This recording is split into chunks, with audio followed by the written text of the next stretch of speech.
Hey guys, welcome back with me again in this channel. On today's tutorial, I'm going to show you how you can get the 80s AI filter in CapCut templates to create a TikTok trend video.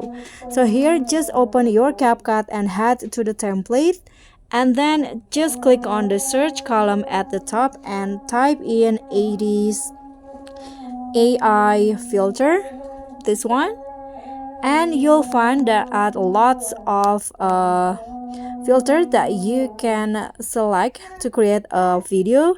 So for example, I'm going to go with this one. So click on the template and click on the use template, and then just add your photo.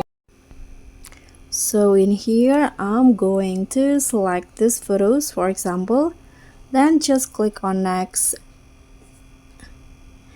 and wait until the 80s AI filter apply to the photos that you add. So after it's applied, now you'll get these results right here. So this is the before and this is the after with the 80s AI filter. And now you can just click on export and it will be saved to your gallery. Thank you so much for watching. Don't forget to like, comment, and subscribe. Also click on the thanks. Bye.